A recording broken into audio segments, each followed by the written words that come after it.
भक्तिमय पावन गंगा में यहाँ पर आचार्य पूर्णचंद्र भगवान हम सभी के जीवन में इस स्रोत के पढ़ने से क्या क्या उपलब्धियां हो सकती हैं, एक एक स्रोत में उनकी महिमा को प्रकट करने वाली एक एक कथानक के माध्यम से यहाँ पर हमें सिखा रहे हैं।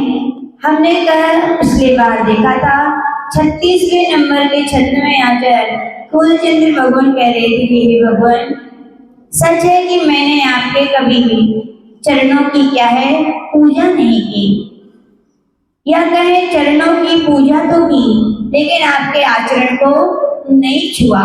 और जो जिनेंद्र भगवान के चरणों की पूजा नहीं करते हैं, ऐसा आचार्य भगवान कह रहे थे कि उनके उन जीवों के लिए भाव भाव में क्या है त्रिशूलित होना पड़ता है। क्या होना पड़ता है? भाव भाव में उन्हें अपमान मिलता है। क्यों? यदि धनवानों के बीच में बैठे हैं और दरिद्र हैं तो क्या कोई करे या ना करे, स्वयं में बल को अपमान महसूस होता है। हम जब विद्वानों की सभा में जाते हैं, हमारे पास ज्ञान ना हो तो हमारे लिए अपमान महसूस होता है।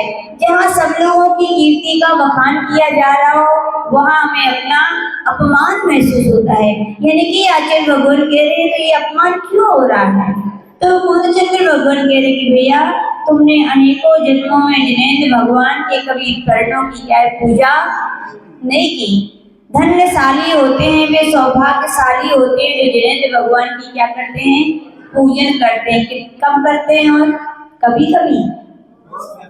पूज्य गुरुदेव कहते थे कभी कभी यदि करते हो तो भोजन भी कभी कभी किया करो, और यदि भोजन रोज चाहिए है तो पूजन भी रोज होनी चाहिए। एक बार याद रखना, बिना भोजन के भक्त का तो समय निकल सकता है, लेकिन बिना भजन के भक्तों का समय व्यतीत नहीं होता। यानी कि जो जिनेंद्र भगवान के भक्त होते हैं, उनकी भक्ति का उनका इतना प्रभाव रहता है, या कहे जिनेंद्र भगवान के भक्त सम्यक दृष्टि होते हैं। क्या होते हैं? सम्यक दृष्टि होती है। और सम्यक दर्शन का इतना अचिंत्य प्रभाव होता है कि उन्हें कहना नहीं पड़ता कि भैया पूजन करो। वे समझते हैं कि जिनेंद्र भगवान की पूजन की महिमा हमने पिछली बार सुनी थी कि जल चढ़ाने से क्या होता है, जहाँ पर व्यक्ति एक एक रोग से परेशान है, वहाँ आचार्य भगवान कह रहे हैं जिनेंद्र भगवान के चरणों में केवल निर्मल प्राच्य जल की धारा छोड़ने से जन्म जरा मृत्यु जैसे रोग नष्ट हो रहे। क्या चाहिए भैया बताओ? यही तो सब चाहते हैं। जन्म हो तो आराम से हो, मरण हो तो समाधि पूर्वक हो, और शरीर में कोई रोग ना आए, यानी बुढ़ापा भी ना आए, और आए तो कैसे शांति से बीत जाए। तो आचार्य भगवान कह रहे भैया ज्यादा कुछ नहीं करना है। क्या करना है? केवल चरणों में जल चढ़ाना है। संसार का हर प्राणी अंतरंग संताप से दुखी है। किसी ने कुछ कह दिया, कुछ हो गया, कुछ बात नहीं बनी, अंदर ही अंदर घुन की तरह क्या है घूमता रहता है। ऐसे संताप से संतापित रहता है। और भगवान कितना सरल तरीका बता रहे हैं गुरुचंद्र भगवान की, भैया ये संताप को यदि मिटाने वाला कोई है तो जिनेंद्र भगवान के चरणों में क्या है चंदन चढ़ाओ। इतना सस्ता काम मिल सकता है क्या? फिर भी हम क्या है संतापित होते हैं, संताप को दूर करने के उपाय करते हैं, लेकिन जो उपाय करना चाहिए वो तो हम करते ही नहीं है। बोले संताप रोज प्रार्थना करते, भगवान मेरे जीवन में संताप है दूर कर दो, लेकिन बताओ चरणों में जाकर के उनके क्या कभी चंदन चढ़ाया क्या? उनकी पूजन की क्या? तो नहीं की। तो आचार्य भगवान यही पिछले छंद में बताए थे कि हे भगवान, आज जो कुछ मुझे संसार में रह करके जगह जगह जाकर के मन संतापित हो रहा है, मन परिष्कार को प्राप्त हो रहा है, उसका कारण यही है कि मैंने आपके जिनेंद्र भगवान के चरणों की पूजा नहीं की। आज पूर्णचंद्र भगवान फिर से दुखी व्यक्ति कह रहे हैं कि भगवान मैं क्यों दुखी हूँ? तो भगवान तो परम वीतरागी हैं, वे तो हरण होने के बाद सिद्धालय में चले गए, वो तो नहीं बोलते हैं, लेकिन हमारे पूर्णचंद्र भगवान है वो भक्तों के लिए बता रहे हैं। या कहें कमठ भगवान से प्रार्थना कर रहा है कि हे भगवान, मैंने भाव भाव में जो दुख उठाए हैं, मेरे लिए जो बहुत अपशब्द कहे गए हैं, क्या कारण है उसका? तो पूर्णचंद्र भगवान 37वें नंबर के छंद में यहाँ पर कह रहे हैं, नूनम न मोह तिमिरा हृद लोच नीन। नूनम न मोह तिमिरा हृद लोच नीन।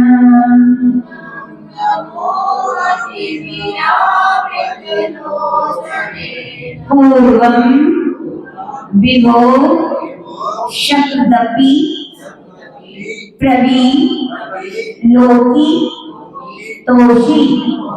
पूर्वं विभो शब्दपि प्रविलोकी तोषि।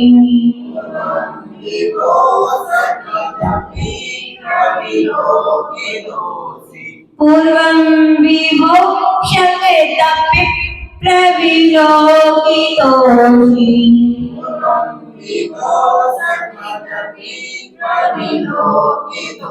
मर्मा विदो विदु रयन्ति हि मां मनर्था। मर्मा विदो विदुरयन्ति मामनर्था।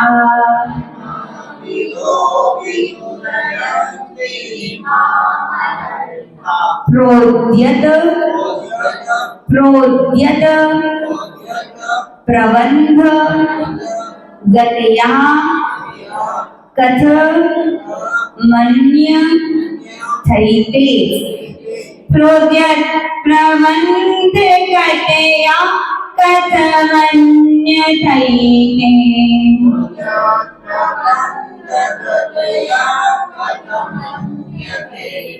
नूनं नमो तिमिरा हृद लोच नीन। पूर्वं विभो शक्तपि प्रविलोकितोषि। मर्मा विभो विदुरयन्ति मामनर्था। प्रोद्यत प्रबंध गतया कथमन्य थैते।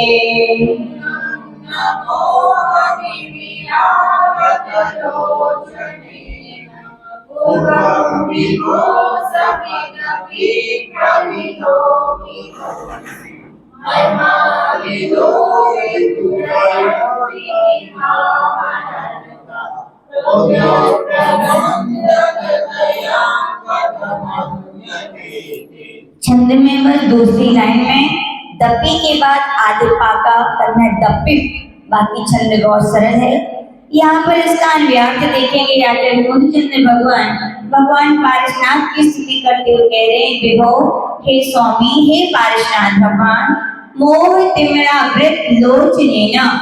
मोह यानी कि मिथ्यात्व रूपी तिमिर यानी अंधकार से, आवृत यानी ढके हुए, लोचनेन यानी कि मेरे आंखों ने, मेरे नेत्रों ने, मया यानी मेरे द्वारा आप, पूर्वम यानी पहले कभी, सकृद अपि एक बार भी, नूनम यानी निश्चय से, प्रविलोकितोषि नाशी यानी अच्छी तरह मैंने आपको कभी नहीं देखा, आपके दर्शन मैंने नहीं किए, अन्यथा ही नहीं तो जो प्रोद्यत प्रबंध गतिया जिनमें कर्म बंध की गति बढ़ रही है, ऐसे ते यानी ये मर्मा विधा मर्म वेदी, अनर्था यानी अनर्थ, माम यानी मुझे, कथम यानी क्यों, विदुरयन्ति यानी दुखी करते।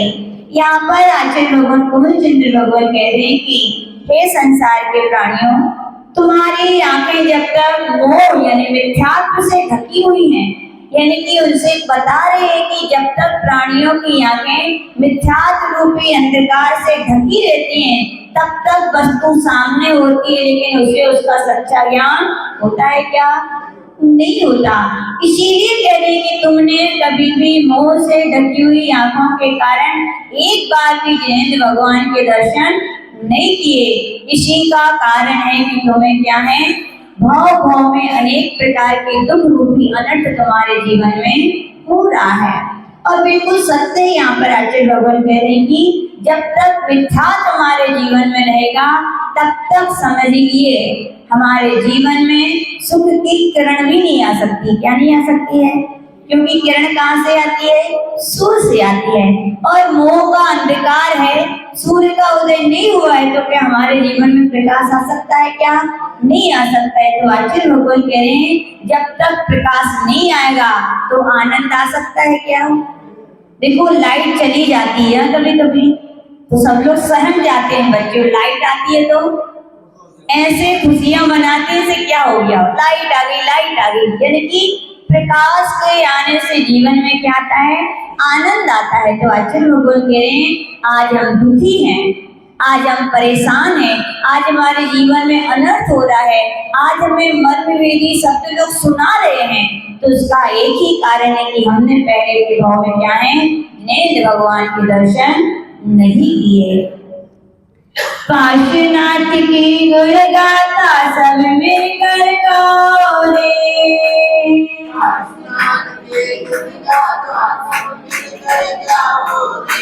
काशीनाथ की गुण गाथा सब मिलकर गाओ रे,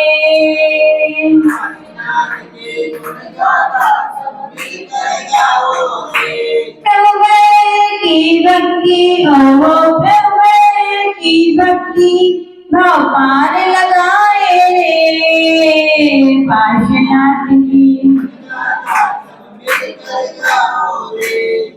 मोहांधकार से नेत्र ढके, एक बार ना दर्श किए, मोहांधकार से नेत्र ढके, एक बार ना दर्श किए,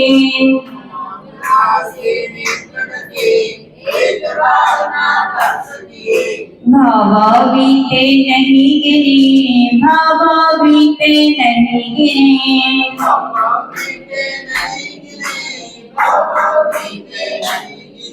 जग जाति प्रभु दशरथी, क्यों बढ़ती कर बंध गति,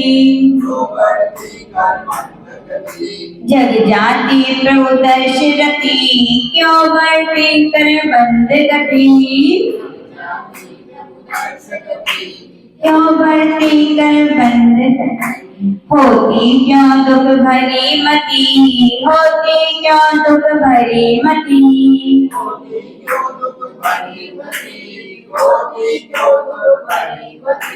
प्रभु का दर्शन ओ प्रभु का दर्शन सारे अनर्थ घुसाए, काशीनाथ के गुण गाथा सब,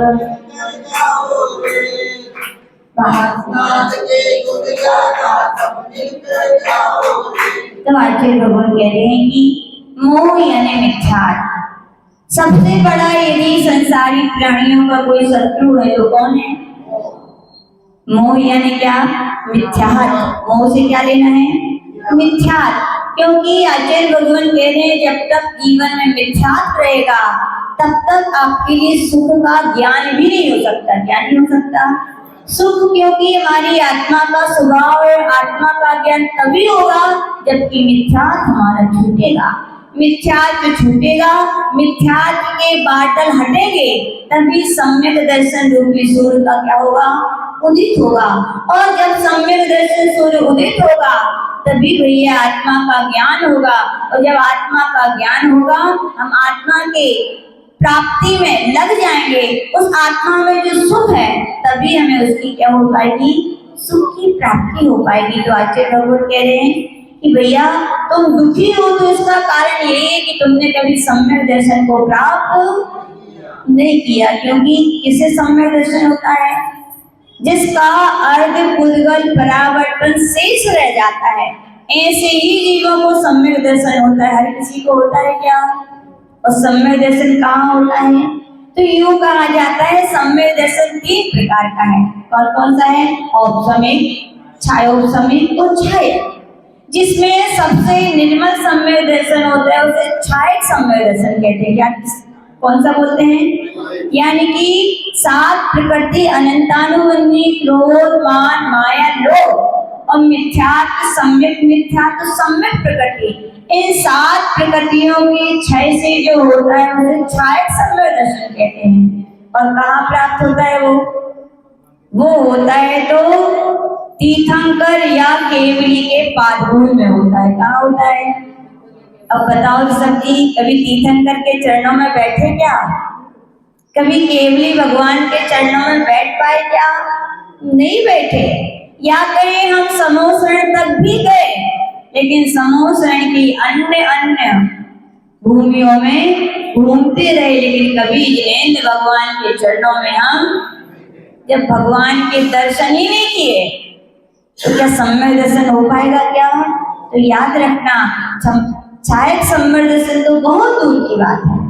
तो पूछा गया छायो समय उपसम सम्यक दर्शन कैसे होता है? तो आचार्य लोगों कह रहे हैं जिनेंद्र भगवान के दर्शन करने से। तो किया क्या आपने कभी दर्शन? यदि हम दुखी हैं, यदि हमने दुख का एहसास कर लिया है, दुख को मान लिया है कि हम दुखी हैं, और किसके लिए माना है? पर पदार्थों की प्राप्ति न होने से यदि अपने आप को दुखी माना है, तो आचार्य भगवान कह रहे ये भी मिथ्यात्व ही है। क्योंकि पर पदार्थों में सुख है क्या भैया? सुख कहाँ है? सुख निज आत्मा में है। कहाँ है सुख? सुख निज आत्मा में, यानी कि इसका मतलब है हमने पर पदार्थों में सुख मान के बैठा है, यानी कि अभी हमें सम्यक दर्शन, इसका मतलब कि हमने जिनेंद्र भगवान के दर्शन नहीं किए। तो आचार्य भगवान ये कह रहे भैया कि जब मोह से आंखें हमारी अवृत रही, ढकी हुई थी, तो भगवान आप मुझे दिखाई नहीं दी, इसीलिए हम क्या हैं? दुखी हैं। क्योंकि कहा गया है जिनेंद्र भगवान के दर्शन करने से क्या होता है? पापों का क्षय होता है। क्या होता है? यदि एक बार भी दर्शन किए होते तो कुछ ना कुछ मात्रा में पाप तो क्षय होते, और पाप क्षय होते तो पुण्य तो मिलता, और पुण्य मिलता तो कुछ ना कुछ तो सुख होता हमारे लिए। लेकिन आज हमारे लिए थोड़ा भी सुख, इसका मतलब कि हमने एक बार भी जिनेंद्र भगवान के दर्शन नहीं किए। जिनेंद्र भगवान के दर्शन, दर्शनम जिन सूर्यस्य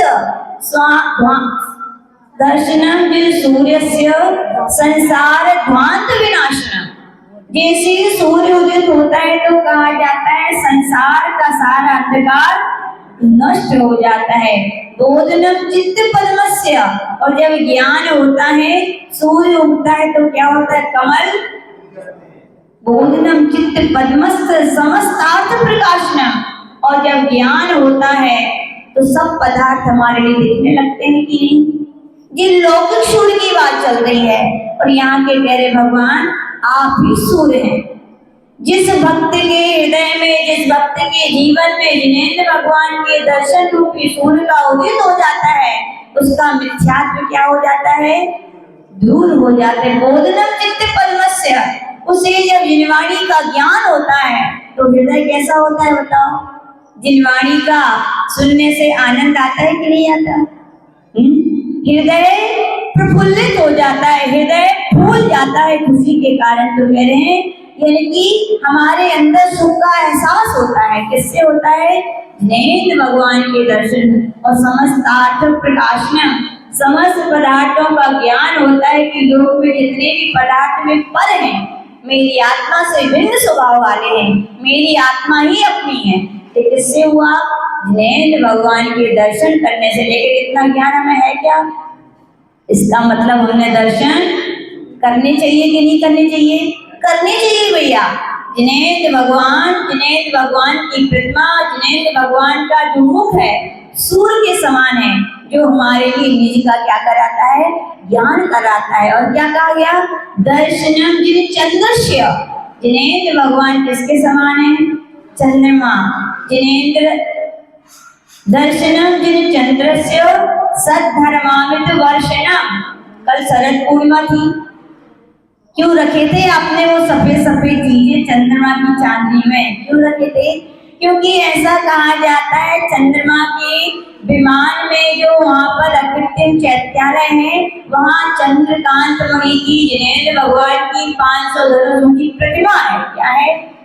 और शरद पूर्णिमा के दिन यूं कहा जाता है कि उसमें से अमृत झरता है। क्या झरता है? लोग इसीलिए वो चीजें रखते हैं कि उसमें थोड़ा बहुत अमृत आए या ना आए, लेकिन उसकी किरणें ही आ जाए स्पर्शित हुई तो वो क्या होता है, सारे रोगों को दूर करता है। तो आचार्य भगवान कह रहे हैं कि जन्म दाह विनाशाय, और क्या है, चंद्रमा की किरणें क्या करती हैं, शीतल होती हैं।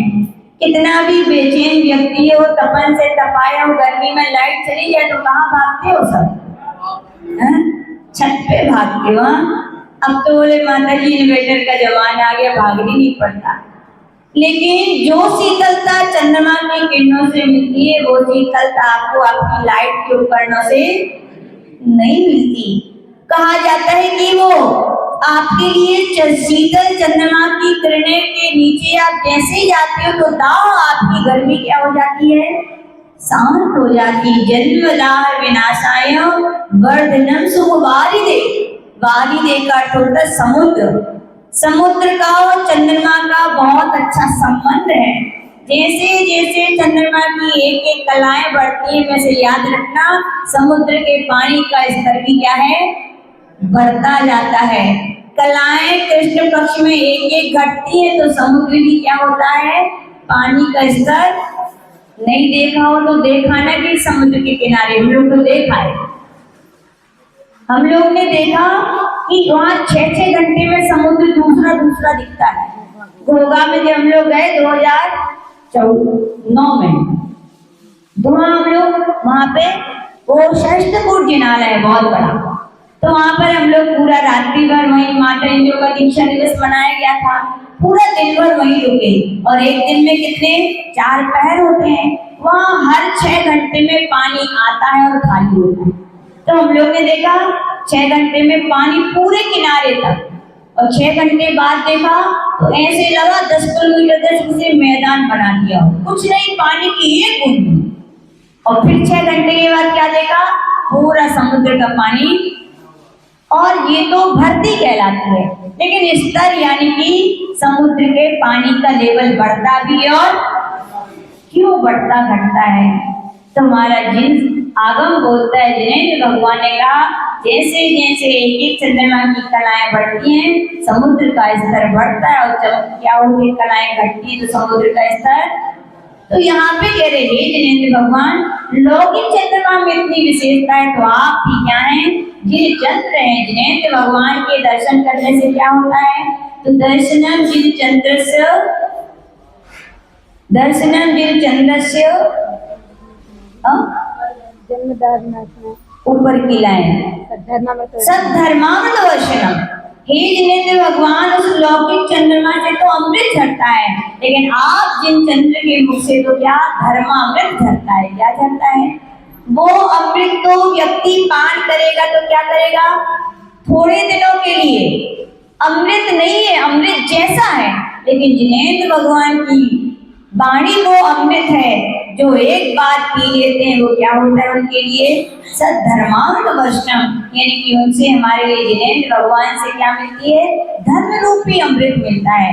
और जन्म दाह विनाशनाय, और जिनेंद्र भगवान जो चंद्रमा के समान है, उनके दर्शन से क्या होता है, जन्मों जन्मों की दाह, यानी कि जो हमारा मन संतापित है, जो दुखी है, वो क्या होता है, जन्म दाह विनाशाय, क्या हो जाता है, वो विनाश को प्राप्त होता है। वर्धनम सुख वारिधे, और बढ़ता है, क्या बढ़ता है, सुख का स्तर बढ़ता है, क्या बढ़ता है, जो जिनेंद्र भगवान के दर्शन करता है उसके जीवन में सुख क्या होता है, बढ़ता है। तो जिनेंद्र भगवान के दर्शन, इसीलिए कोलचंद्र भगवान कह रहे हैं कि हे जीवो, तुम्हारे जीवन में जो सुख का स्तर कम है या कहें दुख का स्तर बढ़ा हुआ है, उसका कारण क्या है, यही है कि तुमने जिनेंद्र भगवान के दर्शन नहीं किए।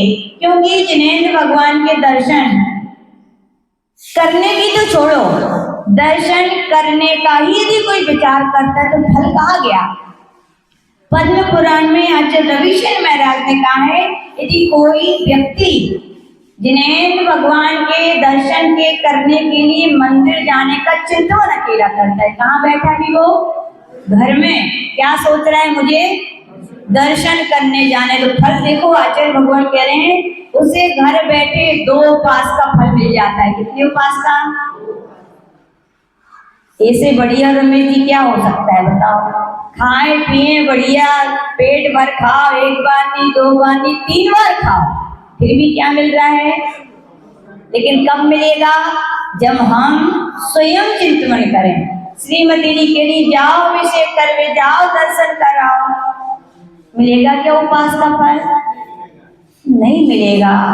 और मिथ्यात्व है, मिथ्यात्व तो स्वयं की परिणति, स्वयं के विचार, स्वयं के परिणाम ऐसे नहीं होते। तो आचार्य भगवान कह रहे लेकिन जिनके ऐसे परिणाम हो रहे हैं वे घर बैठे सम्यक दृष्टि की 2 उपास का फल प्राप्त कर लेते। कितने उपास का? फिर आचार्य भगवान कह रहे हैं कि वो उन्होंने फिर तैयार होने लगते हैं मंदिर जाने के लिए। मंदिर होने क्या करते हैं? कब आना पड़ता है मंदिर? सुबह की शाम को? सबसे पहले जिनेन्द्र दर्शन, क्या कहा है? जिनेन्द्र भगवान एक व्रत है, जिन मुखावलोकन व्रत। सबसे पहले उठो तो किसके दर्शन करो? जिनेन्द्र। कितने पुण्य आत्मा जीव होते हैं जिनके घर की खिड़की खोली, दरवाजा खोले और कौन देखते हैं? जिनेन्द्र भगवान। तो आचार्य भगवान कह रहे भैया जो लोग भगवान के दर्शन करने के लिए तैयार हो जाते हैं, कितने बजे उठते हैं? 7 बजे, 8 बजे ब्रह्म मुहूर्त में। कितने बजे? जो ब्रह्म मुहूर्त में उठते हैं और उठने के बाद क्या करेंगे? वो झाड़ू पोंछा करेंगे, है ना, पूरे घर के कपड़े धो लेंगे, बच्चों का टिफिन बना देंगे, दुकान की सफाई कर लेंगे और बोले अब सब होगा, 12 बजे मंदिर चलो। पुण्य मिलेगा क्या? देखो हर जगह का टाइम टेबल है कि नहीं? स्कूल में बच्चे लेट पहुंचते तो बताओ पनिश मिलती कि नहीं? ऑफिस नौकरी वाले लेट पहुंचते तो पनिश मिलती कि नहीं? कीमत किसकी है? समय की। भैया दुनिया भर के में टाइम फिक्स है और मंदिर का आपका टाइम फिक्स ना हो तो आपके लिए वो जो फल मिलना चाहिए वो मिल पाएगा क्या? नौकरी पे लेट जाओगे तो क्या करेगा? वो पैसे काटेगा।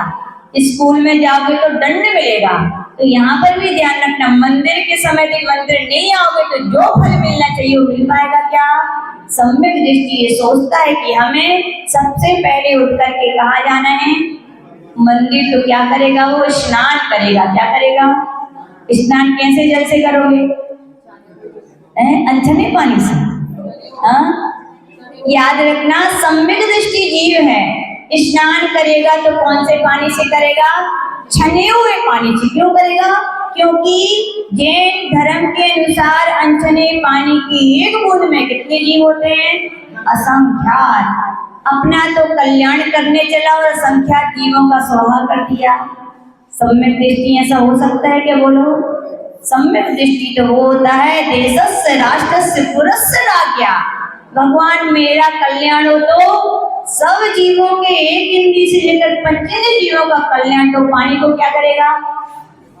छानेगा। क्योंकि उसे पता है एक बूंद में कितने जीव हैं? असंख्यात। और साइंस के अनुसार डॉक्टर जगदीश चंद्र बसु या कहें कैप्टन सर्वोपरि नाम के वैज्ञानिक हुए, उन्होंने कहा अनछने जल की एक बूंद में कितने जीव होते हैं? 36,450। और एक और वैज्ञानिक ने कहा कि कितने होते हैं? 39,000। कितने होते हैं? इतने जीवों का क्या सम्यक दृष्टि हनन करेगा क्या? तो क्या करेगा? वो पानी को छानेगा। लोग बोलते पीने का पानी छान लेते हैं, ये तो चलता है, चलेगा क्या? क्या वो जब आप नहाने जाते हो तो जीव समझ जाते हैं भैया अपन अलग हो जाओ, ये पी नहीं रही नहा रहे हैं? समझदार है क्या वो? तो याद रखना सम्यक दृष्टि छने हुए पानी से। क्यों? क्योंकि आगम में द्विवर्णाचार अपने आप एक ग्रंथ है, उसकी 19 नंबर की गाथा में कहा गया है अनछने पानी की एक बूंद में मानो कितने जीव होते हैं। यदि वे कबूतर के बराबर बन जाए, कितने बन जाए? कबूतर के बराबर अपना आकार बना लें तो वे जम्बू द्वीप को पूरा भर देंगे। जम्बू द्वीप कितना होता है? 1,00,000 योजन, यानी कि पूरा ठसाठस भर जाएगा। तो कितने सारे जीव होते हैं। और अपने यहाँ पे कहा गया जो व्यक्ति 1 अंजुली अनछने पानी का यूज करता है, पीता है या नहाता है, कितना पाप लगता है? तो कहा गया व्रतोद्बोधन श्राप का 4 नाम का ग्रंथ है, उसमें कहा गया एक अंजुली अनछने पानी का यूज करने से 7 गांव को जलाने के बराबर पाप लगता है। 7 गांव के लोगों को जो व्यक्ति जला दे, जितना पाप उतना एक अंजलि अनछने पानी में। और सुनिए क्या कहा है, हमारे यहाँ के लिंग पावड़े ग्रंथ हुआ आचार्य कुंद देव का, उसके लिंग पावड़ पर आचार्य शिव सागर ने टीका लिखी। वहां पर उन्होंने कहा कि जो व्यक्ति एक दिन पूरा दिन भर अनछने पानी यदि यूज करता है तो कितना पाप कमाते हैं। तो वहां पे कहा गया जितना धीवर समझते हो, मछली पकड़ने वाले, जितना वह धीवर एक वर्ष में मछलियों को मार करके पाप कमाता है, उतना व्यक्ति एक दिन में अनछने पानी को यूज करके क्या करता है। अब लगाओ अपना अपना थर्मामीटर अपने अपने हृदय में कि हम इतने वर्ष के हो गए, इतने दिन यदि हमने अनछने पानी का यूज किया, कितने सारे जीवों का हनन का पाप हमने व्यर्थ में, किसके कारण, प्रमाद के कारण। जिसके कारण कितनी देरी लगती बोलो छानना पानी में। व्यक्ति के जीवन में जब तक प्रमाद रहता है तब तक व्यक्ति का खुद का भी कल्याण नहीं होता और वो दूसरों में भी क्या है, सहायक नहीं बन सकता है। तो आचार्य भगवत करे और अनछना पानी जो लोग पीते हैं, सीधा धर्म संग्रह श्रापाचार में कहा गया है, उन जीवों के लिए मांस भक्षण का दोष लगता है। क्यों? इतने सारे तरह जीवों को आप गटागट पी रहे हो, क्या है, मांस ही तो है। 2 इंद्रिय से लेकर 5 इंद्रिय तक के जीवों के शरीर को मांस कहते हैं। और उस अनछने जल में 2 इंद्रिय जीव भी रहते हैं, 3 इंद्रिय भी, छोटे छोटे 4 कहाँ दिखते हैं। तो आचार्य भगवान कह रहे हैं ऐसा पानी अपन को छान करके ही क्या करेगा, वो सम्यक दृष्टि क्या करेगा, यूज करेगा। और कपड़ा कैसा होना चाहिए छानने का? बोले माता जी वो श्रीमान जी की शर्ट पुरानी हो जाती है और हमारा पेटीकोट पुराना हो जाता है, उसी का छन्ना बना लेते हैं। और लड़कियां बोलती हैं हम तो अपने दुपट्टा लगा लेते हैं। बोले माता जी छन्ना है क्या ये? छन्ना कैसा होना चाहिए? छन्ना ऐसा होना चाहिए जिसको कभी यूज नहीं किया, न्यू होना चाहिए। और कितना होना चाहिए, कैसा मोटा होना चाहिए, जिससे सूर्य की किरणें आसानी से प्रवेश ना कर सके। और सिंगल होना चाहिए कि डबल? और ऐसा कपड़ा भी कैसा होना चाहिए, डबल। और छन्ना कहाँ लगाना चाहिए फिर? नल की टोटी में? तो फिर बर्तन में लगाना चाहिए। कहाँ लगाना चाहिए? क्योंकि नल में छन्ना लगाते हैं, आपने खुद देखा है, साइड से क्या पानी नहीं निकलता? क्या निकलता है कि नहीं बोलो? और छने हुए पानी में एक बूंद भी यदि अनछनी की चली गई तो छना हुआ पानी है क्या? तो बताओ, जो नल में, टोटी में, हैंडपंप में अपन कपड़ा लगा देते हैं, पानी छना हुआ होगा क्या? नहीं होगा। तो कहाँ लगाना चाहिए कपड़ा? कपड़ा सदैव कहाँ लगाना चाहिए? बर्तन के मुख पर लगाना चाहिए। और कितना बड़ा होना चाहिए छन्ना? इतना हो इधर से पकड़े तो इधर खिसक जाए और इधर से पकड़े तो कितना होना चाहिए? ग्रंथों में कहा गया है जितना बर्तन है उससे 3 गुना बड़ा होना चाहिए। कितना होना चाहिए? 3 गुना तो सिंगल हुआ, और डबल कर देंगे तो 6 गुना, कि वो इधर भी लटके इधर भी लटके, और आप उसमें ऐसा होल कर दें तो आराम से पानी चल सके। और छोटा मोटा छेद तो चलते ही है? इतना छेद हो तो चलेगा ना? क्यों? एक बार एक अम्मा पानी छान रही थी तो हमें देखा छेद, उनका अम्मा क्या कर रही हो? बोले पानी छान रहे। हमने की जो का है? बोले तनक सो छेद है। बोले छोटो सो। यानी तुम्हारे घर के जीव बड़े समझदार है, छोटे छेद में से नहीं निकलेंगे, है ना? नहीं, छन्ना कैसा होना चाहिए? बिना छेद वाला। कैसा होना चाहिए? अब ये बताओ, आप यदि किसी कपड़े को सियोगे सुई से तो छेद होगा कि नहीं होगा? होगा। और उसको सी करके थैली बना लोगे छोटी छोटी और फिर नल में लटका दोगे तो उन सिले वाले छेदों में से पानी निकलेगा कि नहीं निकलेगा? वो छना निकलेगा कि अनछना? बोलो तो बताओ। जो नलों में अपन थैलियां लगा देते हैं उससे पानी छना है कि अनछना है? बोलो, आपसे पूछ रहे हैं तो कैसा है वो पानी? अनछना है कि नहीं? और देखो आचार्य बोलते थे कि कम से कम आपने यदि थैली नहीं बांधी है तो वे जीव है पानी में कहीं ना कहीं बह जाते, लेकिन आपने क्या किया, उसको बांध दिया। और बेचानी करते हो क्या आप लोग, जीव क्या हो, आपने जैन धर्म में आ तो गए लेकिन जैन धर्म के सूत्रों को आपने आत्मसात नहीं किया। आपने नाम के लिए कि हम जैन है पानी छाना, लेकिन पानी छानने का उद्देश्य प्रयोजन हमारा जीव रक्षा का था। वो हो पाई क्या जीव रक्षा, वो तो और ज्यादा तकलीफ होगी उन जीवों के लिए। यदि कोई आपके लिए बोरा में भर दे बुढ़ी चंदी और मुंह बांध दे और लटका दे, कैसा लगेगा? अब सोचिए उन जीवों की हालत जो आप लोग अपनी सुविधा के लिए थैलियां बना लेते हो।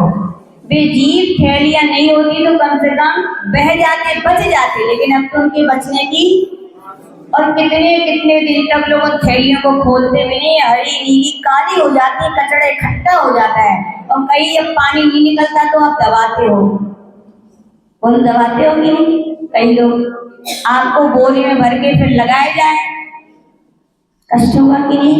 इसलिए भैया अपन जैन खाली नाम के ना बने, किसके बने? वास्तविकता में जो अहिंसा के लिए अपन क्रियाएं करते हैं, जीवों की रक्षा होनी चाहिए, तो हम तो कहेंगे ऐसी थैलियां यूज ना करें।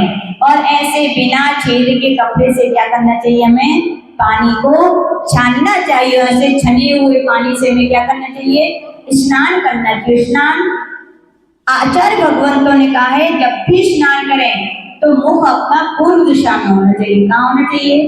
देखो जैन आगम में कितनी छोटी कहे कि बड़ी कहे, महत्वपूर्ण बातें छोटी है लेकिन रहस्यमयी है। बोले कि जब भी स्नान करें तो कैसे करना चाहिए, पूर्व दिशा में अपना मुख करना चाहिए। और क्या स्नान कैसे करना चाहिए? सावन लगाए खोला, बाल्टी रखी भरी उठाई और डाल दी, नहीं, उसका भी एक रीजन है। आचार्य भगवान कह रहे जब भी स्नान करें, चाहे खड़े होकर करें चाहे बैठ के करें, स्नान जब भी करें तो सबसे पहले जल कहाँ डालना चाहिए? पैरों पर। कहाँ डालना चाहिए? सबसे पहले पैरों पर डालना चाहिए, पहले पंजों पर, फिर पिड़लियों पर, फिर घुटनों पर, फिर जंघाओं पर, फिर पेट पर, फिर कंधे पर, फिर मुख पर, फिर सिर पर, और अंत में यदि आपको नहाना है बहुत, फिर धड़ाधड़ डालना चाहिए। क्यों? क्योंकि आचार्य भगवान कह रहे हैं, ऐसा कहा जाता है कि शरीर में जो ऊर्जा है, विद्युत ऊर्जा होती है, वो प्राकृतिक दशा में ऊपर से नीचे की ओर बहती है। कहाँ बहती है? ऊपर से नीचे की ओर बहती है। और क्योंकि विद्युत को आकर्षित करने वाला पानी इसीलिए सबसे पहले कहाँ डाला जाता है? पैरों में। तो ध्यान रखना, ये सब आगम में और साइंस ने कहा है कि जब भी स्नान करें ऐसे करें। और श्रावक हैं तो मुख शुद्धि भी करें, और मुख शुद्धि यानी कि मंजन वगैरह जब भी करें पश्चिम दिशा में मुंह करना चाहिए। कहाँ करना चाहिए? पश्चिम दिशा में मुंह करके फिर क्या करना चाहिए? शुद्ध वस्त्र पहनना चाहिए। कैसे वस्त्र पहनना चाहिए? धुले हुए। और हर जगह की ड्रेस होती है, पैंट शर्ट चलेगी क्या? सलवार सूट चलेंगे क्या? सीधा कहा गया धोती और दुपट्टा। मंदिर की ड्रेस क्या है? धोती और दुपट्टा। जब भी पहने तो क्या करें? उत्तर में मुख करें। कहाँ पर मुख करें? उत्तर दिशा में मुख करके अपन को वस्त्र पहनने चाहिए। वस्त्र धोती दुपट्टा होने चाहिए और श्वेत होने चाहिए। उत्तम कौन से वस्त्र होते हैं? सफेद। और कैसे होने चाहिए? फटे कटे छेद वाले, मैले, या उन्हीं कपड़ों में अपन भोजन कर लेते हैं, उन्हीं कपड़ों से लघु शंका हुआते हैं, ऐसे वस्त्र पहनने चाहिए? नहीं भैया, मंदिर के कपड़े भी अलग ही होने चाहिए। उनको घर के कार्यों में, अन्य कार्यों में यूज, और कैसे? कटे फटे बिना शुद्ध साफ अच्छी होनी चाहिए। कहाँ होनी चाहिए? देखो अगर किसी मेहमान से, नेता से मिलने जाते तो कैसे जाते? बोलो बढ़िया से बढ़िया। भगवान ने क्या बिगाड़ा आपका? जिन भगवान की कृपा से मिला उन्हीं के पास अपन, कहीं पूछो किसी से, कहा भैया कितने साल की धोती हो गई? अरे माती हो गए 2-4 साल। ओहो, 2-4 साल में भी एक बार धोती बदलने की तुम्हारे घाव, ऐसे लगती पोछा को कपड़ा हो गई हो। नहीं भैया, जब अपन अन्य कार्यों में इतना खर्च करते हैं तो रोटी भी कैसी होनी चाहिए, अच्छे से अच्छा सुंदर होनी चाहिए, कीमती होनी चाहिए और बिना कटी फिटी मैली छेद। क्यों? क्योंकि कटे फटे मैले अन्य कार्यों में जो यूज किए हुए कपड़े पहन करके जिन्हें भगवान की पूजन दर्शन करते हैं उनका फल निष्फल हो जाता है। क्या हो जाता है? उन्हें कोई भी फल की प्राप्ति नहीं होती। तो आचार्य भगवान कह रहे हैं कि ऐसा जो तैयार होता है उसके लिए 3 उपवास का फल मिल जाता है। कितने उपवास का? देखो, यद्यपि स्नान करना कुल्ला करना पाप का काम है, लेकिन हमारे मन में क्या चल रहा है कि हमें जयंत भगवान के दर्शन करने हैं, यानी कि उपयोग निर्मल है और योग खराब है तो भी क्या हो रहा है, आपके पुण्य का बंध 3 उपवास का फल। फिर कह रहे हैं यदि कोई तैयार होके जाने लग जाए, कहाँ जाने लग जाए? मंदिर। मंदिर कैसे जाओगे? खाली हाथ की भरे हाथ? अभिषेक करने जा रहे हो तो अपनी सामग्री ले जानी चाहिए कि नहीं? बस मंदिर की उठाइए चढ़ाते जाओ, स्वाहा स्वाहा। याद रखना, करो स्वाहा लेकिन आहा वाला आनंद नहीं आएगा। पराई चीज का दान, पराई वस्तु की पूजा करने से स्वयं को फल की प्राप्ति।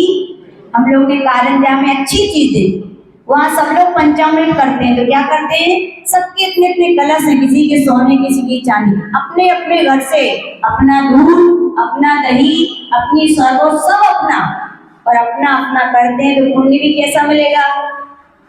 कैसा मिलेगा? अपने ही अपना मिलेगा। तो चाहे अष्टद्रव्य हो चाहे अभिषेक की सामग्री हो, कहाँ से? अपनी ही स्वयं की अपन को लेकर तैयार होना चाहिए और ऐसी द्रव्य की सामग्री तैयार करके मंदिर अपन बिल्कुल रेडी हो गया, घर से निकलने वाले हैं तो आचार्य भगवान कह रहे हैं अपने लिए 4 उपवास का फल मिलता है। कितने उपवास का? 4 उपवास का। और कह रहे हैं यदि वो मंदिर तैयार निकल गया घर से निकलोगे तो कैसे निकलोगे? चप्पल जूते पहनकर जाओ, चप्पल जूते पहनकर मंदिर। आगम में आए हैं जो चप्पल जूते मोजे पहन करके मंदिर में आता है वे चमार होते हैं। क्या होते हैं? बनना है क्या? हम नहीं कह रहे, आगम में लिखा है, वो बता रहे जो पहन करके आते हैं वो चमार मोची के घर होते हैं। इसलिए कभी भी चप्पल जूते पहन करके ना और बातें करते आओ, नहीं, मौन से आना चाहिए या भगवान की स्तुति वगैरह पढ़ने हैं। जब तक मंदिर से हम घर लौट कर नहीं आए तब तक हम व्यर्थ की बातें नहीं करेंगे। और नीचे देख के चलना चाहिए, पूरे बाजार खुला है तो देखते जाओ टमाटर है कि नहीं है, लौकी है कि नहीं है, लौटते में ले चलेंगे नहीं, नीचे देख के चलना चाहिए। क्यों? कोई जीव हो कोई गंदगी हो तो हमारा उस पर पैर, ऐसा करने से मात्र 5 उपवास का फल मिल जाता है। क्या मिल जाता है? क्या चाहिए भैया आपको? और देखो, दूर से यदि शिखर दिख जाए, क्या दिख जाए, कैसा लगेगा? शिखर जी की यदि चौपड़ा कुंड दिखने लग जाए तो लगता है आ गए अब तो। आनंद से हृदय प्रफुल्लित हो जाता है। तो आचार्य लोग कहें वो जिनेंद्र भगवान का भक्त जैसे ही दूर से देखता है शिखर दिख गया और उसे इतना आनंद आता है तो कहा गया उसके लिए 1 माह के उपवास का फल मिलता है। कितना मिलता है? 1। फिर कहा मंदिर में वो पहुंच गया, आंगन में प्रवेश कर लिया तो कहा गया कि वहां पर उसे 6 महीने के उपवास का फल मिलता है। वो पैर धोएगा छने हुए पानी से, बिना पैर धोए मंदिर में जाएगा क्या? जाओ, जो बिना पैर धोए मंदिर में जाता है अनेक कुष्ठ खुजली जैसे रोग उसको होते। और करकंडू राजा की कहानी आपको हम सुना चुके हैं। तो आंगन में जाकर के क्या करना चाहिए? सबसे पहले छने हुए पानी से पैर धोना चाहिए। इतना करने से उसे 6 महीने के उपवास का फल मिल गया। फिर कह रहे द्वार में प्रवेश करे। द्वार में कैसे प्रवेश करोगे? ओम जय जय जय निशही निशही निशही नमोस्तु नमोस्तु नमोस्तु और 3 बार क्या बजाएंगे? घंटा बजाएंगे। इतना करने से क्या हो गया? 1 वर्ष के उपवास का फल मिल गया। कितना? क्या चाहिए वो भगवान बोले तुम्हारी। फिर कहा गया कि वो प्रवेश करने के बाद प्रदक्षिणा लगाता है, परिक्रमा। परिक्रमा किसकी लगाई जाती है? आप लोग वेदी की लगाते हो, लेकिन आगम में आया है परिक्रमा जब भी लगाई जाती है तो पूरे जिनालय की लगाई जाती है। अपने उत्तर भारत में नहीं है ये परंपरा, दक्षिण भारत में जाओ, वहां जितने भी चैत्यालय मिलेंगे सब बिल्कुल सेंटर में बने हैं। और सबसे पहले लोग क्या करते हैं, मंदिर की जाके क्या करते हैं, 3 परिक्रमा कराते हैं। और 3 परिक्रमा लगाने से उन्हें 100 वर्ष के उपवास का फल मिल जाता है। कितनी इसकी परिक्रमा भी लगाया करो भैया। फिर परिक्रमा लगाने के बाद वो जिनेंद्र भगवान के क्या करता है, दर्शन करता है। क्या दिखता है उसे? ये सफेद भगवान है, ये धातु के हैं, ये काले हैं, ये पाषाण के हैं, सोने के हैं? नहीं। जब भी वो भक्त पहुंचता है, जिनेंद्र भगवान के दर्शन करता है, मान लो पारसनाथ की मूर्ति है, तो यही सोचेगा ओहो ये वही पारसनाथ है जिन्होंने बनारस में जन्म लिया, बैराग को प्राप्त होकर के दीक्षा लेकर के जो स्वर्णभद्र कुंड से मोक्ष पधारे, वही पारसनाथ भगवान है। आज मैं धन्य धन्य हो गया, मेरा जीवन धन्य हो गया। और भगवान को ऐसा देखता है तो आ गया, भगवान के दर्शन करने से 1000 वर्ष का फल मिलता है। कितने वर्ष का? देखो भगवान के दर्शन के में कितने सारे लोग हैं, जैन कुल, जैन धर्म, जैन समाज, बाजू में मंदिर है, सामने मंदिर है, तो भी मन दर्शन करने दुखी है। वे सुबह से उठ के पूरे घर की सफाई कर लेंगे, नाली और पता नहीं काका करते रहेंगे, कैसी उनकी मति है, लेकिन भगवान के दर्शन का वो तो टाइम नहीं है बोले। और फिर दुखी है, हमारे यहाँ ये कमी है, हमारे यहाँ ऐसा नहीं है, हमें उन्होंने ऐसा कह दिया। क्यों नहीं होगा? क्योंकि जिनेंद्र भगवान के दर्शन से सुख मिलता है, वो तो आप करते ही सुख मिलेगा क्या? तो 3 काल में मिलने वाला नहीं है। और यदि कोई भगवान के दर्शन करते करते भगवान की स्तुति बोलने लग जाए, अति पुण्य उदय मम आया, प्रभु तुमरा दर्शन पाया, यानी स्तुति तो आचार्य भगवान कह रहे हैं उस भक्त के लिए अनंत उपवास का फल मिलता है। क्या मिलता है भैया? पूर्णचंद्र भगवान कह रहे हैं भैया इसके दर्शन करो कि नहीं करो? करो। और कब कैसे करो? कोई कहे तब नहीं, स्वयं की ही ऐसी भगवान से प्रार्थना करो जिसके भाव ऐसे नहीं होते हैं। किसी के कहने से भी हम यदि भगवान के दर्शन करने आ रहे हैं, पूजा करने आ रहे हैं, पाठ करने आ रहे हैं, अभिषेक करने आ रहे हैं, तो भगवान से अपनी निंदा करो कि भगवान कैसे मेरे पाप कर्म पौधे की मेरी मति काम क्यों नहीं, मेरी मति हो रही है ऐसी कि मैं पूजा करूं। बताओ जिनके ऐसे विचार नहीं हो रहे, पाप उदय है कि पुण्य उदय? बोलो बोलो बोलो। कि जिनेंद्र भगवान है, समय है, हमारा शरीर भी अनुकूल है और घर में भी ऐसा कोई काम नहीं है, काम तो लगे ही रहेंगे जिंदगी भर, लेकिन सम्यक दृष्टि क्या करता है? समय निकालता है। क्यों? क्योंकि जिनेंद्र भगवान के चरणों में जो समय बिताएगा वही समय सुख शांति के फल देगा, ध्यान रखना। और इसके अलावा घर में बिताया हुआ समय क्या है? जिसका बीज ही दुख है, आकुलता है, व्याकुलता है, उसके फल कैसे होंगे? बोलो दुख होंगे। तो मंदिर में कम समय निकालना चाहिए कि ज्यादा? बोले मंदिर में तो 10 मिनट आना है भगवान जी, लेकिन सुख 24 घंटे का चाहिए, मिलेगा क्या? बोलो जितने घंटे का सुख चाहिए उतने घंटे जिनेंद्र भगवान के चरणों में बिताओ। तो यहाँ पर यही कहा गया है कि जिनेंद्र भगवान के दर्शन अपन को रोज करना चाहिए। इस छंद की महिमा को प्रकट करने वाली यहाँ पर एक कथानक कहा गया है। नगर का नाम है जलंधर में एक ब्राह्मण रहता था, जिसको जो मंत्री था, क्या था? जो जलंधर के राजा थे उनका एक मंत्री था, तो ब्राह्मण था। लेकिन किसी कारण से राजा ने क्या किया? उसके लिए मंत्री पद से हटा दिया। ये भी बहुत बड़ी वेदना है। एक तो पद मिलते नहीं है, और मिल जाए तो वे छूटते भी नहीं है, और कोई छोड़वा दे और वेदना हो जाती है। तो आचार्य भगवान कह रहे हैं कि उसके लिए उसके पश्चात कर दिया, वो बहुत दुखी रहने लगा। और क्यों दुखी था? देखो, गलती हो तो ठीक है, वो गलती ना हो तो और पीड़ा बढ़ जाती, क्योंकि इज्जत का सवाल होता है कि मैंने ऐसा किया ही नहीं और मुझे मंत्री पद से हटा दिया गया तो दुनिया वाले क्या कहेंगे। उसको अपनी इज्जत की बहुत चिंता हुई, जो सोचता था मेरी तो पूरी इज्जत समाप्त हो गई। यद्यपि उसमें वो सोचता था मैंने कोई ऐसा पाप कर्म नहीं किया। ऐसे भी कई लोग होते हैं जिन्होंने जिंदगी भर सबका अच्छा किया, लेकिन फिर भी क्या मिलता है? क्या मिलता है? दुख मिलता है। तो अच्छे का फल क्या दुख होता है क्या? तो याद रखना, जो आपने अच्छा किया है वो उसका फल है क्या बुरा हो रहा है आपका? तो किसका फल है? जो पहले किया था। ये समझदारी अपन को रखनी चाहिए। कई लोग क्या सोचते हैं, इतनी भगवान की पूजन करते, पाठ करते, विषय करते, स्वाध्याय करते, और जब देखो आपत्ति आफत आती है तो छोड़ो वाला धर्म कर्म। ये क्या बुद्धिमानी है कि बुद्धूमानी है? भैया सोचो, कोई वृक्ष यदि लगाते हैं तो क्या तुरंत फल आते हैं क्या? और जिस वृक्ष में आज फल आ रहे हैं तो क्या अभी लगाए हुए हैं क्या?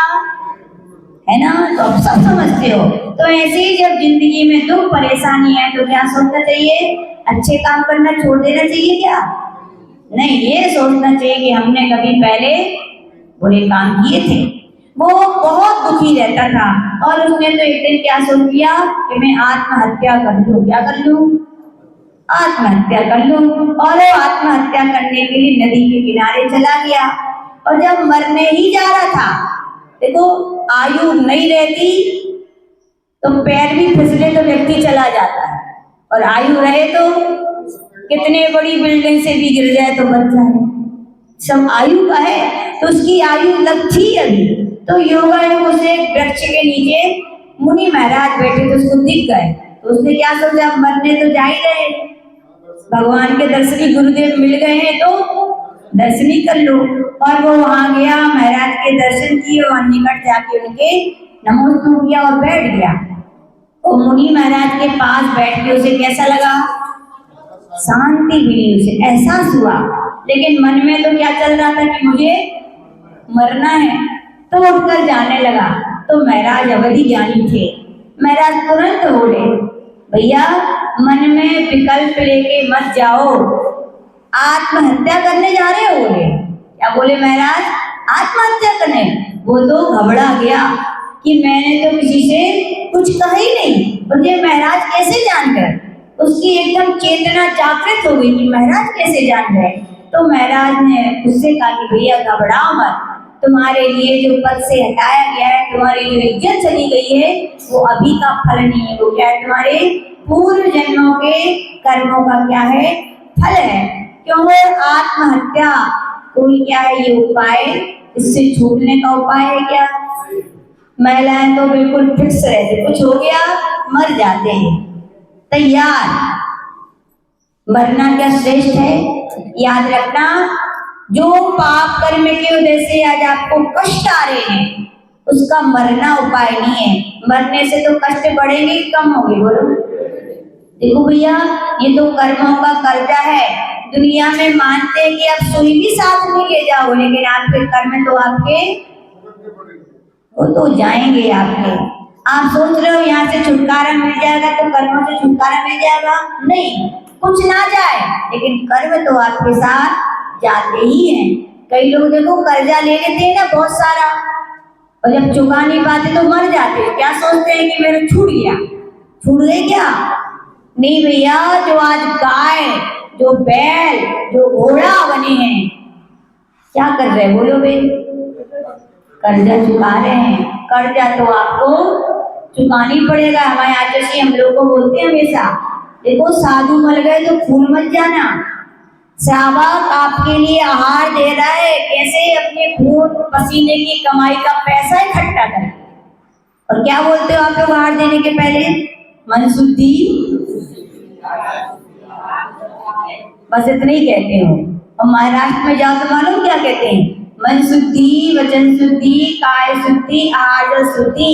हे माता जी, रत्नत्रय की साधना के लिए आहार ग्रहण कीजिए। किसके लिए आहार दे रहा हूं मैं? सोने के लिए नहीं दे रहा हूं, आराम करने के लिए नहीं दे रहा हूं। साधना करो। और आचार्य जी बोलते थे, यदि तुमने आके साधना नहीं की, आराम में फालतू की बातों में समय बिगाड़ दिया, तो आचार्य जी पे कर्जा है, चुकाना पड़ेगा तुम्हें भी। ये मत सोचो कि स्वर्ग का टिकट फाइनल हो गया। तुमने श्रावक यदि तुम्हें रत्नत्रय की साधना के लिए उसकी साधना नहीं करोगे, तो तुम्हें उसका भी क्रियन जीवन के क्या है, चुकाना पड़ेगा। तो महाराज उसे समझा रहे कि भैया, आत्महत्या करने से क्या होगा, तुम्हारे कर्म करने वाले नहीं है। धैर्य रखो। क्या रखो? ऐसे जब जिंदगी में अवसर आते तो क्या करना चाहिए? धैर्य रखना चाहिए, साहस रखना चाहिए। इसीलिए कहते हैं स्वाध्याय करो। क्या करो? स्वाध्याय। जिनका स्वाध्याय होता है वे तो चिंतन कर पाएंगे, जिनको ज्ञान ही नहीं है तो क्या करेंगे? इसीलिए कहा गया भैया स्वाध्याय करना चाहिए। उसका पुण्य था, महाराज ने उसको बता दिया कि भैया तुम पिछले जन्म में क्या क्षत्रिय थे। क्या थे? क्षत्रिय थे। और तुम्हारी एक राजा से दोस्ती थी। क्या थी? राजा से दोस्ती थी। तुम्हारे कहने पर राजा ने अपने मंत्री को क्या कर दिया था? अलग। तुमने यानी कि गलत किसी मंत्री के बारे में कह करके उसको पद से च्युत करा दिया था। उसी कर्म का उदय है कि आज तुम्हारे लिए भी क्या है, कोई कलंक लगा के बिल्कुल सही है। जो जैसा करता है उसे देख लो। सीता जी ने क्यों उनका लोक अपवाद हुआ? क्योंकि उन्होंने पहले मुनि महाराज और माता जी जो धर्म की चर्चा कर रहे थे, गृहस्थ अवस्था के भाई बहन थे, उनकी झूठी उड़ा दी थी। उसका फल क्या मिला? यद्यपि सीता सती थी, सत्य थी, शीलवान थी, लेकिन फिर भी उनका क्या हुआ? अपवाद हुआ। तो यहाँ पर मुनि महाराज कहते तुमने ऐसा किया था, इसलिए तुम्हारे भी ऐसा हुआ है। और तुमने पिछले जन्म में संतों की निंदाएं भी की थी। निंदा करना सबसे सरल काम है ना, बस बैठ गए, चाल लो, सुनाने लो। बैठना चाहिए कि नहीं ऐसी जगह? कभी नहीं बैठना चाहिए भैया। उठ के पहले तो मना कर देना चाहिए प्रेम से, अपन ऐसी बातें ना करें। क्यों? क्योंकि मुनि महाराज में गलती हो या ना हो, वे तो अपनी साधना से सब कर्मों को खपा देंगे, लेकिन तुम क्या करोगे? और संतों को कहने की तुम्हारी है ही क्या? तुम कह ही क्या सकते हो? वो तो उनके गुरु का विषय है। किसका विषय है? आप उनसे गुरु के जाते हैं। और जितनी साधना वो कर रहे तुम कर सकते हो क्या? तो कभी भी किसी संतों की क्या पर निंदा बुराई नहीं करें, मना कर देना चाहिए। और लोग ना माने, लोग कहते हुए सुना रहे थे माता जी, तो हम सुन रहे थे। अच्छा, इतने सीधे हो आप? कोई आपको कुएं में ढकेले तो गिर जाओगे? कोई आपको विष खाने दे तो खा लोगे क्या? कोई बोल तो नहीं खाएंगे, तो फिर क्यों सुनने बैठे? आप स्पष्ट मना करते मुझे नहीं सुनना है, तो वो दीवारों को थोड़ी सुनाएगा, व्यक्ति पागल थोड़ी है। अपन सुनते हैं तो दूसरे सुनाते हैं। आचार्य जी बोले थे, सुनाने वाला यदि पापी है, अपराधी है, तो सुनने वाला भी उससे ज्यादा अपराधी पापी है। क्यों? क्योंकि वो नहीं सुनता, सुनाने वाला अपने आप शांत हो जाता। तो आचार्य भगवान कह रहे कि तुमने पहले क्या की? संतों की निंदा की थी, तुमने उनका अपवाद किया था, इसलिए तुम्हारा ये परिणाम हो रहा है। तब महाराज ने कहा कि तुम चिंता मत करो। तुम छंद नंबर 37 है, कल्याण मंदिर स्तोत्र का पार्श्वनाथ भगवान की जिसमें स्तुति की गई है, वहाँ के रिद्धि सिद्धि मंत्र हैं। ओम ह्रीं वरुणो सर्पराज पयाम श्री यरण कुशलाड़ा काय बलिडम। ओम नीम सर मनर्थ मथनाय श्री पार्श्वनाथ जिनेन्द्राय नमः।